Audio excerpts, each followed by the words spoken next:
One time or another, probably all of us have walked into a shop and been faced with row after row of goods of all different brands, but basically doing the same thing and finding it difficult to choose between them.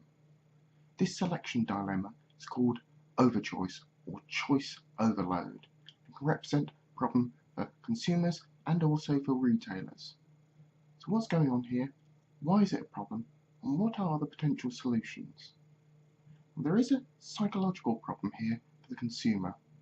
If the customer or consumer was faced with a choice between just two options for tinned tomatoes, one for a luxury brand and one for a value brand, both tins being the same weight and the luxury brand being twice the price of the value brand, the choice is a relatively simple one based upon quality versus cost.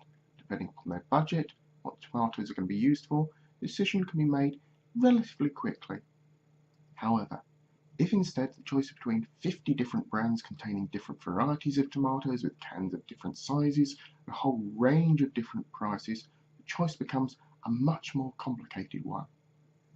The result of this information overload is too many items with too many different categories for the direct comparison to be made between each individual item. Therefore, the customer is uncertain which tin actually makes the best choice. The customer had an unlimited amount of time in which to make the decision, they'd eventually be able to appraise each can and work out which represents the best value that meets their tomato needs.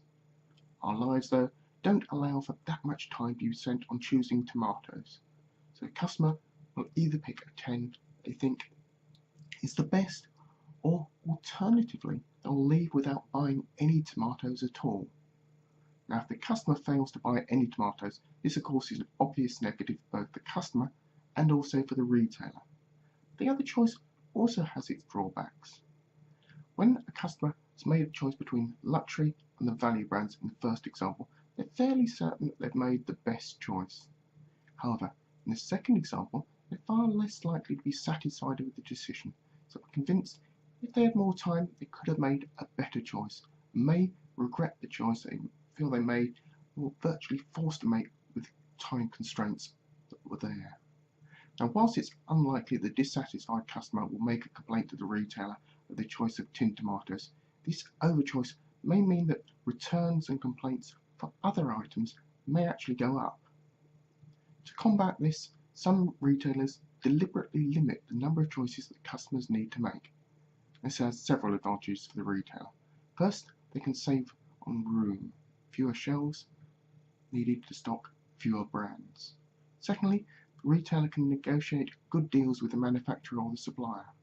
The suppliers know the shop is only going to stock 5 out of the possible 50 brands. There's going to be a great deal of price competition to be one of those 5 brands. Thirdly, they may decide to make the customer's decision easier by promoting a special offer. Overchoice is only a problem when it's difficult to choose between items.